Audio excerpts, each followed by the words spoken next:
Assalamualaikum warahmatullahi wabarakatuh. Alhamdulillah, selalu saja lisan kita memuji Sang Pencipta Allah atas segala nikmat dilimpahkan kepada kita, terutama nikmat Islam dan iman. Di mana dengan Islam dan iman kita punya panduan hidup, kita mengenal Tuhan kita Allah, siapa yang menciptakan, mengurus, mengawasi, serta yang akan memusnahkan semua yang di langit dan di bumi, kecuali Allah, atau tidak ada kecuali Allah. Dan juga kita akhirnya punya panduan hidup. Kita tahu mana yang boleh, mana yang tidak boleh. Dan tentu dengan itu kita akan mendapatkan kebahagiaan di dunia dan juga di akhirat. Selanjutnya kita panjatkan salam hormat kita kepada utusan Allah yang telah menghabiskan 23 tahun dari masa hidupnya. Semuanya perjuangan untuk agama ini. 13 tahun di Mekah semuanya dengan cacian, hinaan. Puncaknya diusir dari kampung halamannya. Dan kemudian 10 tahun di Madinah semua penyempurnaan agama ini. Sampai akhirnya turunlah firman Allah subhanahu wa ta'ala dalam surah Al-Ma'idah, Al-yawma akmaltu lakum dinakum, hari ini aku sempurnakan agama kalian, wa atmamtu alaikum ni'mati, dan aku sempurnakan juga nikmatku pada kalian, wa raditu lakumul islam madina, dan aku ridho Islam sebagai agama kalian. Kita akan melanjutkan insyaAllah bahasan dosa-dosa besar kita. Semoga Allah selamatkan kita dari semuanya tentunya. Dan kita akan masuk malam ini salah satu dosa yang mungkin dianggap remeh oleh banyak orang. Saya pun setelah coba murajaah kembali melihat dalil-dalil yang bisa kita hubungkan dengan tema kita ini, memang luar biasa ini. Sangat sederhana bahasanya tapi mungkin dan banyak orang melanggar, tapi banyak orang yang menganggap remeh masalah ini. Yaitu tentang bab tarwi' al-muslim. Bab tentang mengejutkan seorang muslim. Menakut-nakuti, mengejutkan, kemudian mengagetkan, apa aja bahasanya. Ya. Bahkan sampai memunculkan kekhawatiran saja, sudah cukup itu bagian daripada dosa. Kita lihat dalilnya, di sini Syekh Muhammad rahimahullah mengangkat sebuah dalil saja, hadis riwayat Abu Daud. Beliau mengatakan dari Abdurrahman bin Abi Layla, dia berkata telah mengabarkan kepada kami para sahabat Rasulullah sallallahu alaihi wasallam bahwasanya mereka pernah mengadakan perjalanan bersama Nabi sallallahu alaihi wasallam. Dalam beberapa riwayat lain di malam hari. Kemudian seseorang dari mereka tidur, sahabat tidur. Lalu sebagian mereka bangkit menuju satu tali yang ada bersamanya, lalu mengambilnya. Sehingga orang tersebut pada saat bangun terkejut tidak melihat lagi ada tali yang dia selalu jadikan sebagai pemenuh kebutuhan dia. Maka Rasulullah SAW bersabda, Innahu la yahillu li muslimin ayyurawwi'a akhahu. Sesungguhnya tidak halal, maksudnya hukumnya haram, bagi seorang muslim yang mengejutkan saudaranya. Coba perhatikan ya, sebab urutnya hadis ini. Itu ada dua riwayat. Riwayat yang pertama, riwayat Abdurrahman bin Abi Layla ini, yaitu para sahabat lagi berjalan bersama Nabi SAW, terus ada sahabat satu tidur, teman-temannya kerjain. Mengambil tali, yang tali ini sering dipakai untuk kebutuhan dia. Tali kan sepele sekali ya. Benda mungkin yang bisa hilang pun orang mungkin tidak merasa penting gitu. Tetapi pada saat diambil dan tujuannya untuk disembunyikan, mengejutkan saja orang ini, akhirnya dia bangun, dia cari, tidak ada. Sampai kepada Nabi SAW, Nabi mengatakan tidak halal bagi siapapun muslim membuat saudaranya terkejut. Hanya karena kasus itu. Sebab urut yang kedua ada disebutkan dalam riwayat lain. Kalau Nabi SAW pernah dalam satu perjalanan di malam hari bersama dengan banyak sahabatnya. Tidak disebutkan peperangan atau yang lain. Tapi intinya di malam hari ada di antara mereka yang begadang, yang tidak tidur cepat. Menemukan satu teman mereka tidur lebih cepat. Maka diam-diam yang begadang ini mengangkat saudaranya ini atau sahabat yang sedang tidur ini diangkat pelan-pelan dan kena nyenyaknya tidur capek dalam perjalanan dia tidak sadar. Diangkat sampai ditaruh di atas bukit. Ya, sampai di atas bukit, setelah itu lalu dikagetkan. Suruh bangun. Pada saat dia terbangun dia kaget karena saudara di atas bukit. Sebenarnya tidak dicelakakan, hanya untuk buat kejutan gitu. Akhirnya Nabi SAW mengucapkan sabda yang sama. Innahu la yahillu li muslimin ayyurawwi'a akhah. Tidak halal, berarti haram hukumnya. Berarti ada ancaman di sini. Ya. Maka jadi dosa dia. Bagi siapapun muslim yang mengejutkan saudaranya. Jadi teman-teman kita bisa lihat ya. Kalau hanya memunculkan kekhawatiran seperti ini tidak boleh. Apalagi kalau sudah sampai mengancam. Ya. Bagaimana Ustadz kalau saya ingin memberikan kejutan? Kalau kejutan itu hal-hal yang baik. Kejutan misalnya memberikan hadiah. Oke saja. Karena orang bahagia kan. Tapi yang dimaksud sini adalah kejutan yang membuat orang kaget. Takut. Itu tidak boleh. Cemas, khawatir. Semua itu tidak boleh. Baik, kita akan kuatkan ini dalil sebuah hadis saja. Hadis riwayat Abu Daud nomor 5004 dan disahihkan oleh Syekh Al-Albani dalam Shahihul Jami' nomor 7658 yang diangkat oleh beliau rahimahullah. Kita akan coba bahas lebih dalam tentang masalah ini. Ada hadis Bukhari yang berbunyi, kata Nabi SAW, la yushiru ahadukum ila akhihi bis-silahi fa innahu la yadri ahadukum la'alla syaitana yanzi'u fi yadihi fa yaqa'u fi hafrati minan nar.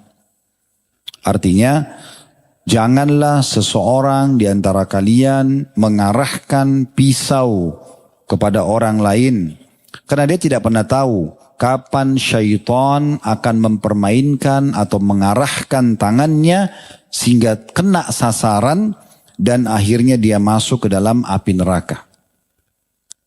Hanya bercanda saja misalnya, ya, pegang pisau hanya untuk bercanda, untuk menakut-nakuti, itu sudah cukup, tidak boleh. Karena syaitan bisa saja mengarahkan atau mengalihkan tangan dia sehingga kena benar sasaran. Dan dengan itu dia membunuh atau melukai dan dengan itu dia akan dihukum di neraka. Di dalam hadis yang lain tadi itu riwayat Bukhari, riwayat Imam Muslim, kata Nabi SAW, man asyara ila akhihi bihadidatin fa innal malaikata tal'anuhu hatta wa in kana akhahu li abihi wa ummihi. Siapa yang memberikan isyarat saja sama sebuah pisau atau benda tajam, sesungguhnya malaikat, seluruh malaikat, karena malaikat jamak daripada malak. Kalau satu malaikat malak, tapi ini malaikat berarti jamak.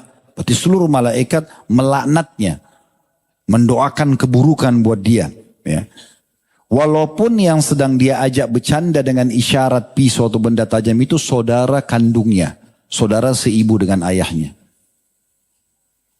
Ibnu Hajar rahimahullah menanggapi kedua hadis ini sambil berkata, ini dalam Fathul Bari Syarah Sahih Bukhari, dinukil pada saat beliau sudah mengangkat kedua hadis ini. Dalam hadis terdapat kandungan larangan terhadap segala hal yang dapat mengantar kepada bahaya. Walaupun bahaya tersebut belum pasti terjadi. Kita tidak maksud untuk mencelakakan dia, tapi bisa membawa ke sana, sudah cukup jadi haram. Baik hal tersebut dilakukan serius atau bercanda. Bercanda pun tidak boleh. Jadi kalau sudah cukup bercanda itu membuat orang kaget, itu nggak boleh. Nanti kita jelaskan lebih jauh masalah itu ya.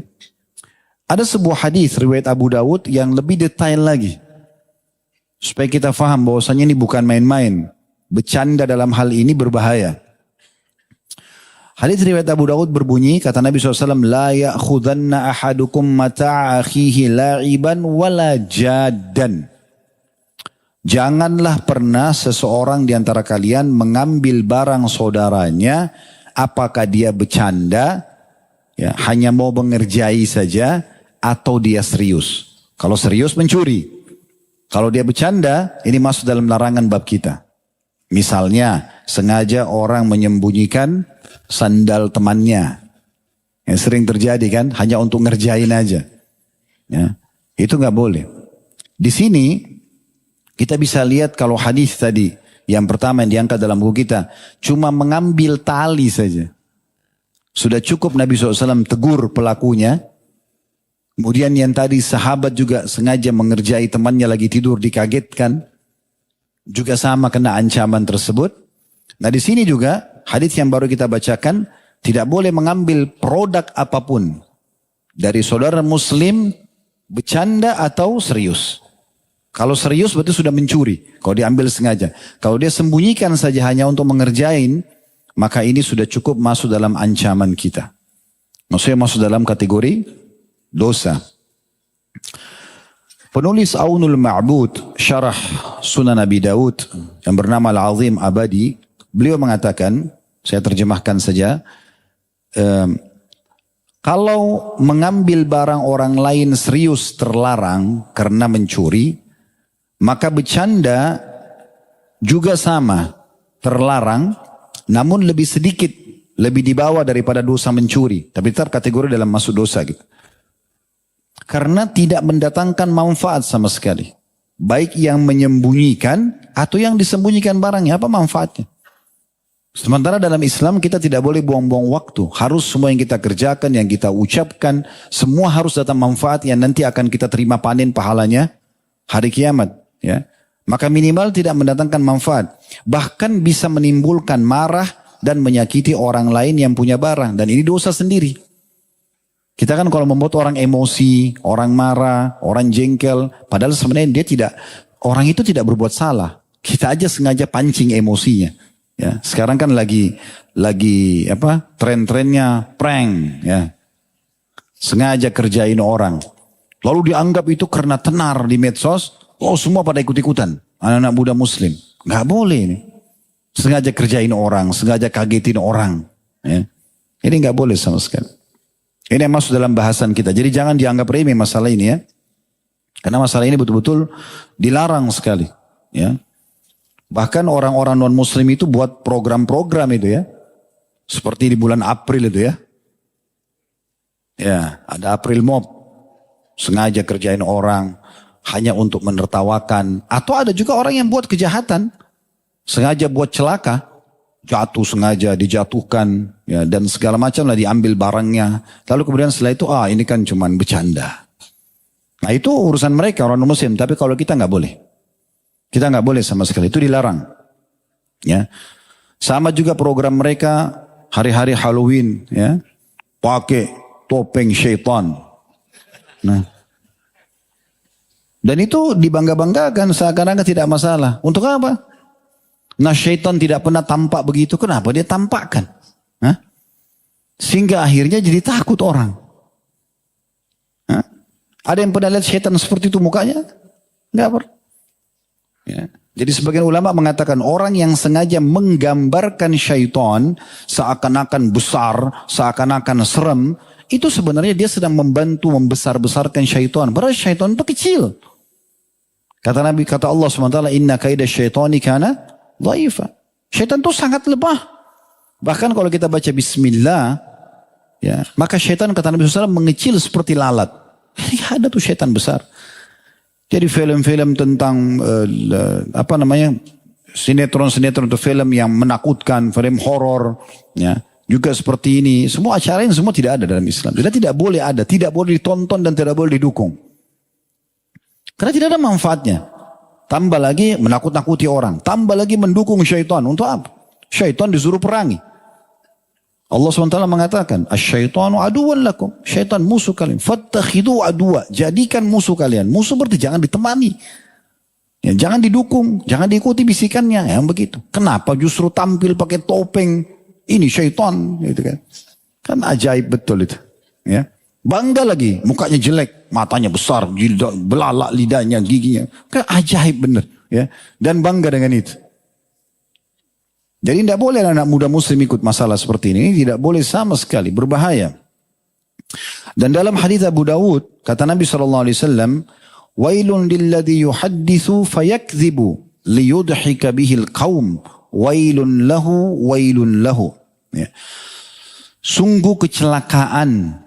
Wail itu bisa bermakna kecelakaan, bisa bermakna kebinasaan, bisa bermakna siksaan, bisa bermakna lembah di api neraka. Antum kalau baca tafsirnya, wailun lil mutaffifin, ya, wailun likulli humazatin lumaza. Makna wail itu kehancuran, kebinasaan, siksaan, lembah di api neraka. Bahaya sekali makna wail. Dalam sekali maknanya itu. Apa kata Nabi SAW? Wail lilladhi yuhaddithu atau yuhaddithu fayakdzib. Dia berbicara tapi dia bohong. Untuk apa? Liyudhika bihil qaum, untuk membuat satu kaum tertawa. Lelucon buat acara, kerjain orang supaya orang lain tertawa. Ini kecelakaan, kehancuran. Nabi doakan begitu. Nabi ulangi di akhir hadis, wailun lahu, kebinasaan dan kehancuran buat dia, kebinasaan dan kehancuran buat dia. Coba. Lalu untuk apa kerjain orang?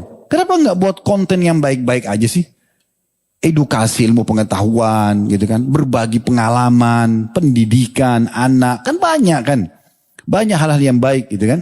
Mungkin pengalaman dalam bisnis, bagus. Kenapa harus yang aneh-aneh? Ya. Sayangnya anak muda muslim ini banyak muda terpengaruh gitu. Yang penting ini lagi tenar diikutin. Oh di Amerika lagi tenar nih anak laki-laki pakai anting-anting. Oh ikut juga anting-anting. Kenapa pakai anting-anting? Seakan-akan kok pakai anting-anting jantan. Enggak, itu betina. Hah? Dari mana orang anggap jantan pakai anting-anting? Coba dari mana? Jelas-jelas itu ciri khasnya perempuan. Dan kata Nabi SAW, Allah melaknat laki-laki yang menyerupai perempuan menyerupai laki-laki. Ini sudah pernah kita bahas di dosa besar kita. Dosa besar nggak boleh. Menyerupai bajunya nggak boleh, menyerupai rambutnya nggak boleh, jalannya nggak boleh, bajunya nggak boleh sama laki-laki perempuan. Kok disamakan? Dianggap itu sebuah kemajuan. Dari mana kemajuan? Sama juga orang tato. Oh ini berarti jantan. Dari mana? Apa hubungannya tato sama jantan? Nggak ada hubungannya sama sekali. Sama sekali nggak ada hubungannya itu. Merasa diri, percaya diri, akhirnya sengaja menunjukkan kekuatannya. Mohon maaf kalau ikhwah di sini ada yang pernah melakukan itu. Semoga Allah mudahkan segera taubat karena tidak boleh merusak jasad. Ini kan Allah pinjamkan. Kenapa jenazah dimandikan? Sudah mau masuk tanah, sebentar dimakan oleh tanah, hancur jasad itu. Antum kalau gali lagi kuburan sekian tahun sudah jadi tulang belulang kan gitu. Tapi subhanallah dalam Islam disuruh muliakan karena jasad ini Allah pinjamkan buat kita. Dimandikan, dikeluarkan kotorannya, dikasih sampo sama sabun, air bidara, kain kafan baru. Karena mulia dimuliakan, kenapa dirusak? Kenapa dirusak? Gambar-gambar sana sini, untuk apa coba? Manfaatnya apa? Oh karena itu kan tren di negara non-muslim. Itu non-muslim. Kata Nabi SAW, "Man tasyabbah biqaumin fahuwa minhum." Gitu kan? Sampai menyerupai satu kaum dia sama dengan mereka. Ini ancaman berat. Tidak boleh umat Islam. Di masa Nabi SAW itu kalau ada orang Yahudi di Madinah, kalau mereka sisir saja dengan model tertentu, Nabi suruh ubah sisirnya umat Islam. Gak boleh sama mereka. Sisir. Orang Yahudi cara sisirnya ke kanan, kita ke kiri. Lawan mereka. Gak boleh sama. Ya sudah begitu. Karena kita punya ciri khas sendiri sebagai orang Muslim. Ya gak boleh kita ikut-ikutan. Kalau apa yang mereka lakukan tidak bertolak belakang dengan syariat Allah, sebuah tradisi yang baik misalnya kebersihan. Kita datang ke satu tempat, oh bersih. Memang Islam mengajarkan itu. Terus kita mencontohnya, hanya itu tidak ada masalah. Tapi kalau menyerupai sesuatu yang tidak ada manfaatnya, apalagi bertolak belakang dengan agama kita, untuk apa ini? Ya. Ini sayang sekali.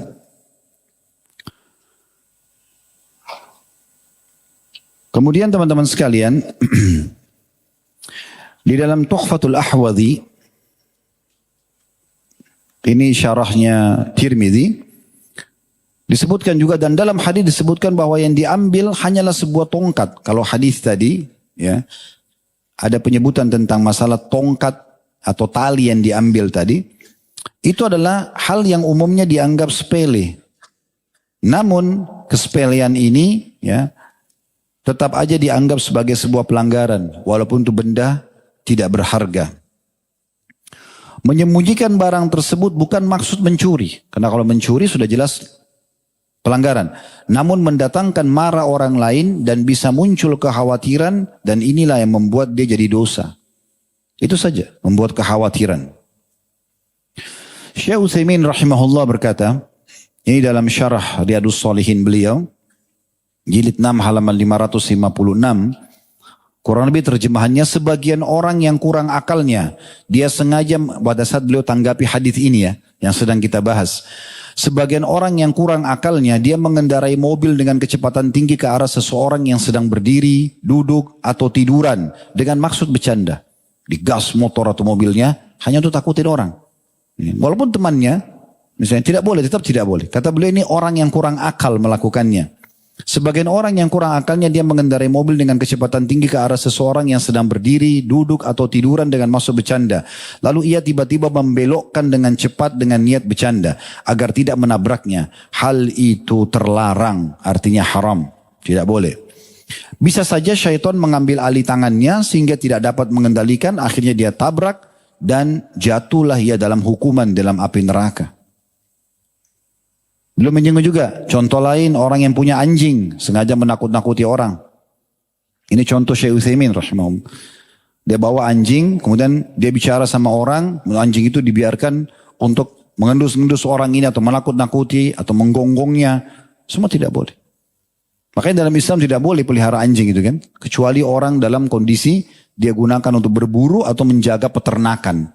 Tapi untuk pelihara di rumah nggak ada. Tapi saya suka hewan Ustaz. Cari hewan yang boleh. Ada kucing. Kucing boleh dipelihara. Walaupun tidak boleh dimakan. Kalaupun mau pelihara misalnya. Atau ikan. Lapar tinggal goreng kan. Hah? Kenapa anjing lidahnya najis. Tidak bisa dimakan. Gonggongnya ribut. Kotorannya. Wah. Sampai kucing pun kalau saya ditanya Ustaz pelihara kucing. Tidak jangan Ustaz. Daripada pelihara kucing biayanya besar. Ada kucing yang bayar mahal. Biaya ada perawatannya, ada salonnya, ada dokternya. Pelihara anak yatim. Nah, anak yatim bisa hafal Quran, kucing gak bisa. Hah? Ajarin sholat, dia sholat kita dapat pahala. Ya kan gitu. Itu dalam hadis sebutkan kalau kita elus kepalanya anak yatim. Setiap helai rambutnya satu pahala. Kalau kucing dielus tidak ada pahalanya. Hah? Lalu untuk apa? Saya pernah masuk ke rumah seorang, maaf ikhwah dan akhwat yang pelihara kucing. Bukan tidak boleh, cuma saya kasih contoh. Saya pernah masuk ke rumah orang bertamu. Waktu itu kami mau lihat satu lokasi. Jakarta Selatan sini. Masuk semua kucing. Itu saya masuk semuanya bau kucing. Sofa bau kucing. Sejadah yang kita pakai pun waktu itu saya mampir sholat bau kucing semua. Dari mana dia tahu ini mungkin sudah kencing di situ. Mungkin sudah buang air di situ. Kan kucing tidak tahu mandi. Hah? Kalau manusia kan lain. Ya. Kenapa tidak anak yatim coba? Kata Nabi SAW sebaik-baik rumah yang ada. Anak yatimnya dan aku dan sponsor anak yatim seperti ini di surga. Dekat sekali sama Nabi. Nabi gak pernah bilang yang pelihara kucing sama saya seperti ini di surga. Enggak. Coba pakai akal sehat gitu ya. Jadi tidak usah alihkan gitu. Karena pernah ada orang begitu. Muslim pelihara anjing di rumahnya. Kenapa? Untuk berjaga-jaga. Kenapa berjaga-jaga? Ada Allah, ada malaikat. Pakai security. Kan bisa. Daripada beli anjing berapa juta, bayar security. Dapat pahala kasih makan, ajarin sholat, kan bisa. Ini kata beliau juga, contoh orang lain yang memelihara anjing untuk menakut-nakuti begitu. Nah ini saya tambahkan sekarang, itu sudah selesai tadi. Tuhfatul Ahwadhi, syarahnya Tirmidzi. Seperti sekarang juga banyak itu orang buat knalpot berisik, ya, ganggu orang. Sana sini. Apa yang didapat betul-betul, saya bingung tuh. Dia lewat sebelah kita tutup kuping. Dia pun sakit sebenarnya kupingnya.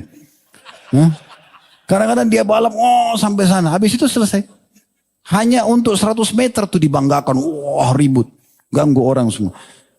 Ya mending kalau dia lewat satu tempat gak dilemparin batu tuh biasa. Kan ribut banget. Tengah malam kadang-kadang lewat di rumah orang. Ada bayi baru lahir. Ada ganggu orang. Kan gitu. Untuk apa ini? Beli mahal lagi. Perusahaan yang punya insinyur, punya arsitek yang cerdas-cerdas sudah buat knalpot modelnya begitu tuh bagus, suaranya sudah begitu, sudah diatur sebenarnya, nggak ganti, besar, nggak aneh betul aja. Semoga Allah kasih hidayah. Sama klakson mobil sudah dikasih standar, ganti yang truk punya. Wow. La haula wala quwwata. Kita balik mobil kecil. Untuk apa? Klakson kecil sudah cukup.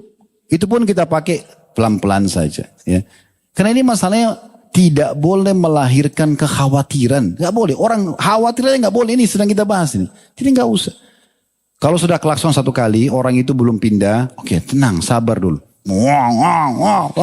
Klakson terus. Walaupun kita ini orang Indonesia dipuji loh sama orang Saudi. Katanya orang Indonesia sabar-sabar katanya. Karena di Jakarta biasanya 1 jam macet gak klakson. Dia gak tahu kalau itu sudah tiap hari kita begini.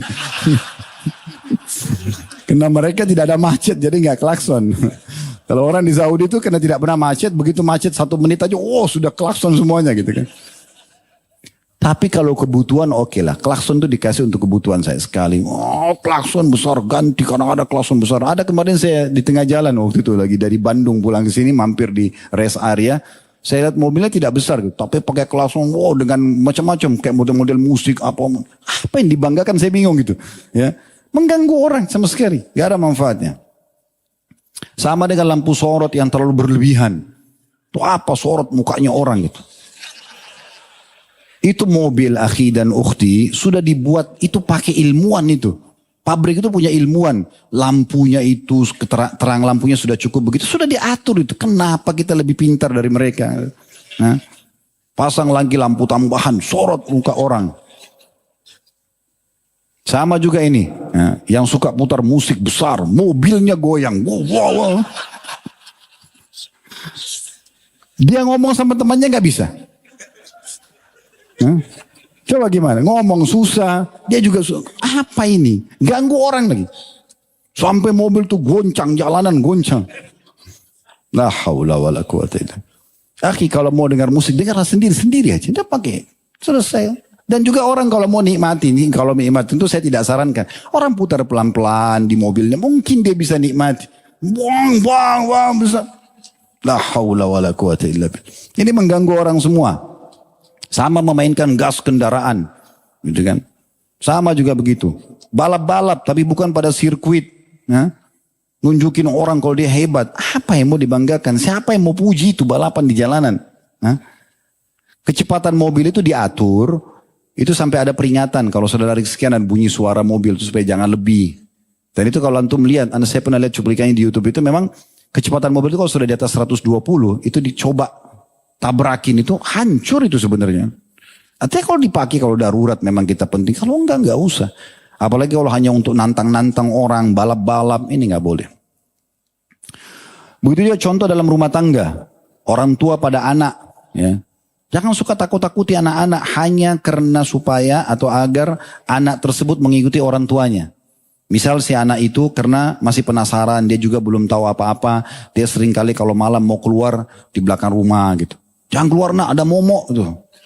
Apa momok itu? Syaitan. Kenapa anak-anak ditakuti sama syaitan? Justru harus lawan syaitan. Kenapa ditakut-takuti? Gitu kan?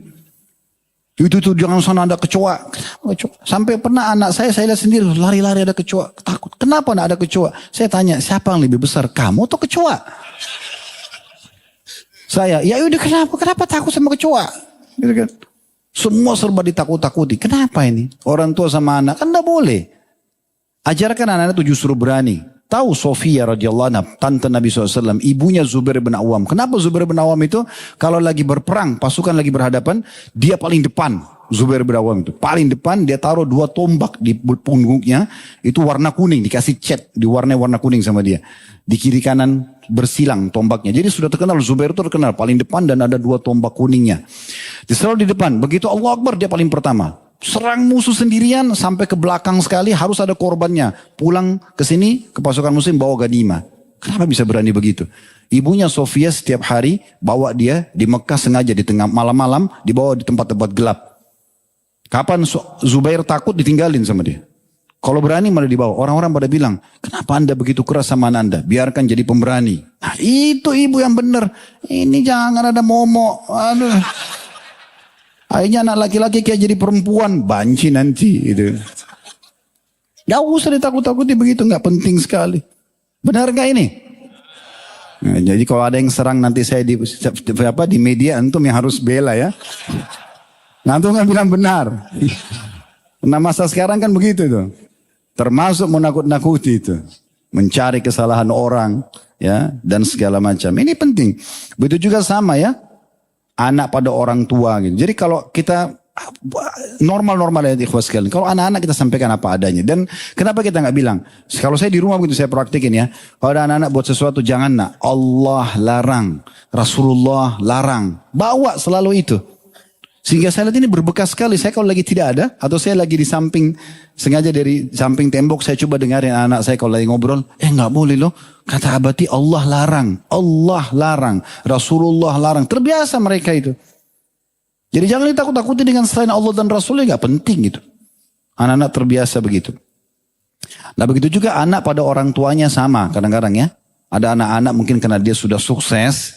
Nah kemudian orang tuanya mau ke Jakarta, dia pikir untuk apa datang orang tua nanti ganggu saya ini. Wah ganggu keromantisannya dia lah, apalah. Itu kan meetingnya. Udah ibu jangan datang, di Jakarta macet. Nah, ayah nggak usah, kenapa? Biarin datang gitu kan. Kalau perlu cuti kantor untuk orang tua kita. Tapi begitu kadang-kadang orang hanya memasukkan kekhawatiran saja. Begitu juga sama dengan suami dan istri. Kenapa banyak rumah tangga tidak tentram? Karena selalu yang dimunculkan kekhawatiran. Kenapa bukan ketentraman? Ya, semua yang bisa membuat orang curiga dengan kita, orang menilai tidak baik, kita dalam Islam disuruh menjauhi itu. Ingat kasus waktu Nabi SAW lagi etikaf di Ramadan di riwayat Bukhari. Kemudian beliau dikunjungi oleh Sofia binti Huyai radhiyallahu anha istrinya. Karena waktu itu tidak ada penerangan apa segala macam. Nabi SAW ingin antar pulang dari masjid ke rumah Sofia, dekat sekali gitu.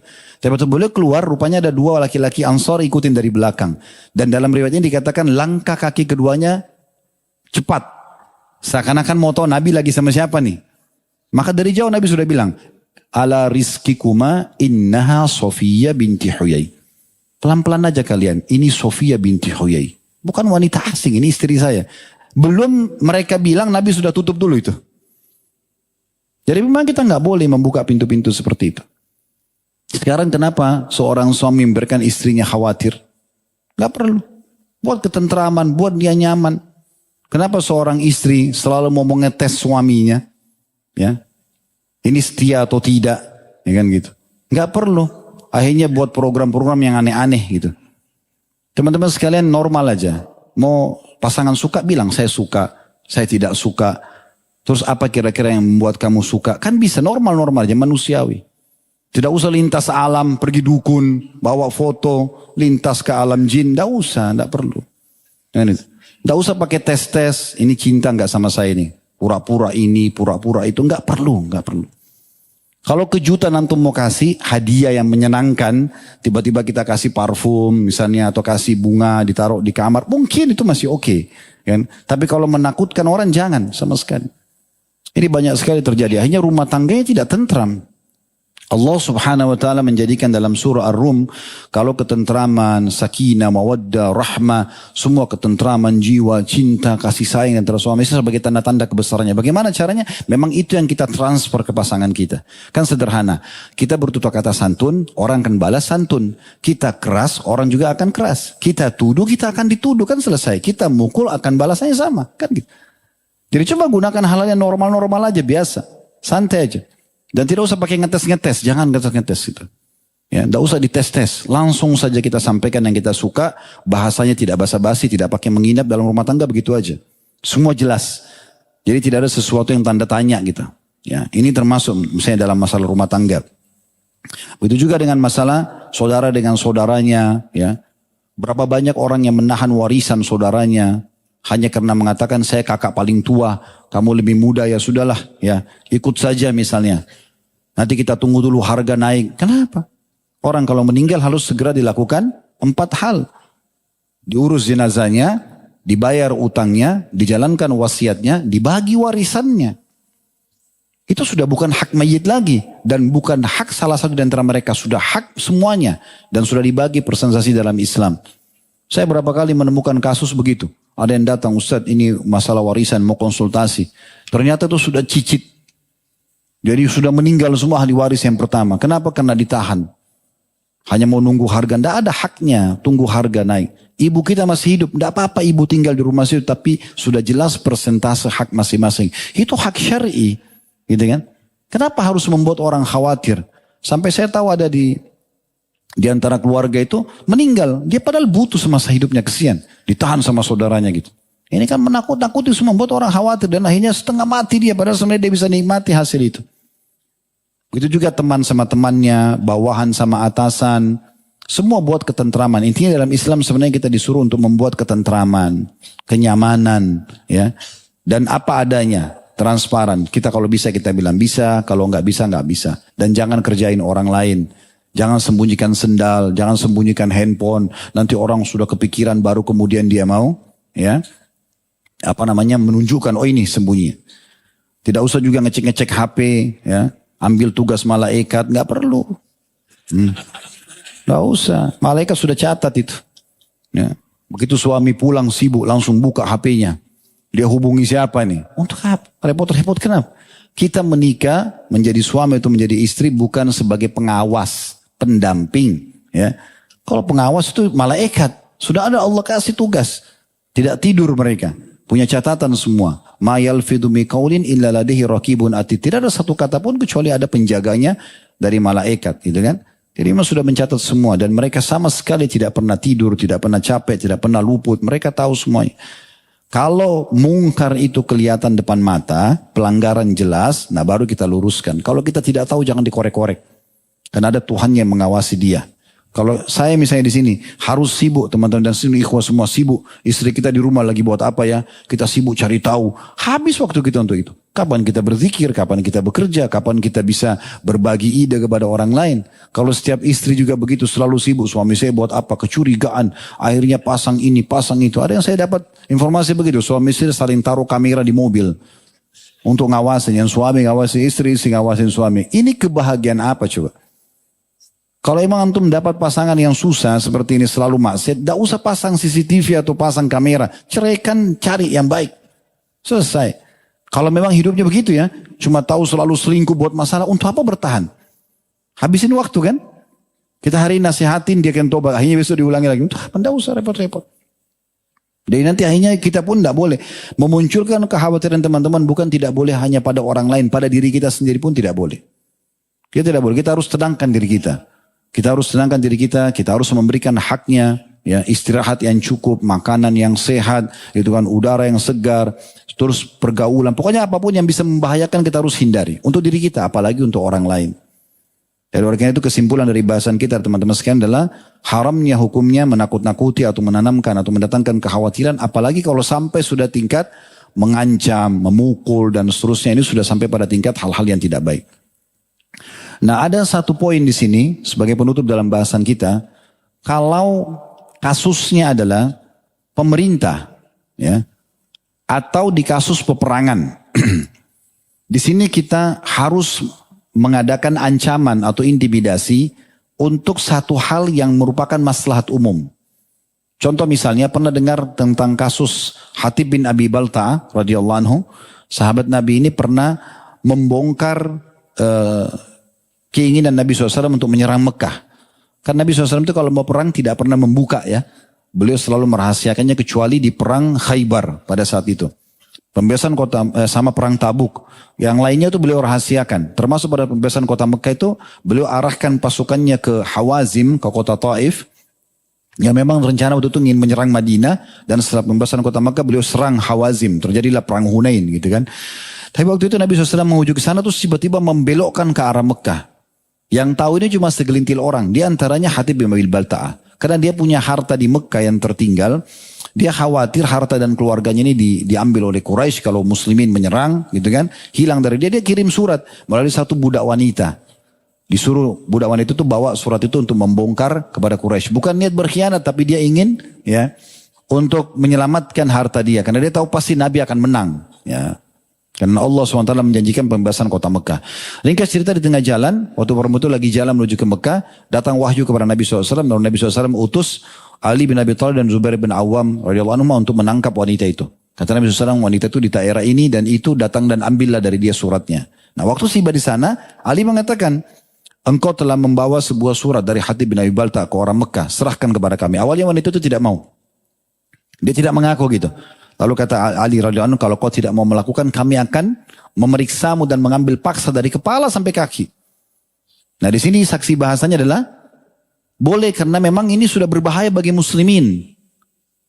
Karena ketakutan wanita itu suruh Ali dan Zubair balik ke belakang karena dia harus buka dililit di rambutnya, maka dia keluarkan lalu dia berikan. Itu contohnya gitu kan. Ada juga orang kalau dalam peperangan misalnya musuh memata-matai gitu kan.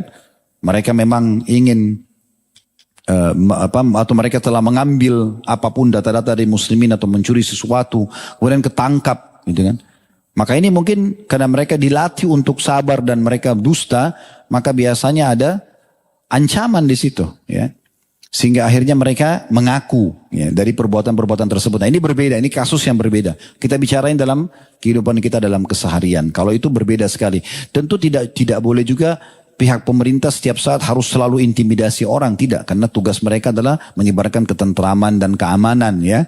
Tapi ini pada kasus-kasus tertentu, karena ada sebagian orang bisa dengan nasihat, dia baik, bisa juga ya ada orang yang tidak bisa dengan nasihat, dia hanya bisa dengan tekanan dan juga ancaman Poin juga penting teman-teman sekalian, kalau kita pernah melakukan ini segera minta maaf tentunya kepada siapapun, kita usahakan minta maaf dan mulai sekarang ke depannya jangan pernah lagi jangan pernah mengulangi perbuatan tersebut, dan tujuan pengajian seperti ini adalah untuk memperbaiki dari sekarang ke depan. Setiap kali sampai kepada antum sebuah ilmu, itu berarti Allah sedang menyampaikan ke kuping dan hati kita di saat ini. Berarti kita niatnya memperbaiki ke depan. Jadi bagaimana ke depannya kita tidak ulangi lagi. Kalau pernah kita lakukan, kita beristighfar kepada Allah. Namun karena menakut-nakuti ini dan memasukkan kekhawatiran, ini adalah bagian yang berhubungan dengan makhluk manusia, maka kita harus meminta maaf juga dengan dia. Selain tobat kepada Allah, juga kita minta maaf kepada orang-orang tersebut. Ya, kalau pernah kita sembunyikan barang, kita sampaikan dan kita kembalikan. Karena ada juga orang sembunyikan barang, karena orang itu tidak tahu sekaligus diambil sama dia. Gitu kan? Maka ini harus segera kembali kepada atau mengembalikan kepada orang tersebut, karena nanti hisabnya akan berat. Ingat, mengambil satu potong roti ya misalnya, atau satu gelas, satu pulpen, itu tidak akan dibayar dengan itu di akhirat, tapi akan dibayar jauh lebih berat daripada itu. Oleh karena itu hati-hati sekali. Jangan, selalu saya bahasakan ini juga, kita tutup dengan ini, jangan pernah teman-teman sekalian menuju ke akhirat membawa dua hal ya, dan bawalah dua hal. Jangan pernah bawa dosa dan bawa musuh. Ini berat nanti. Selalu buat dosa tidak taubat dan selalu saja ada saja musuhnya. Nah, di antara bahasan kita ini tuh orang nakut-nakutin orang ini bisa bawa musuh nanti.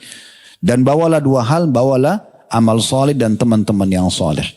Ajal sangat terbatas, kita akan meninggal, maka usahakan nanti di sana kita menerima yang baik-baik saja. Allahu a'lam.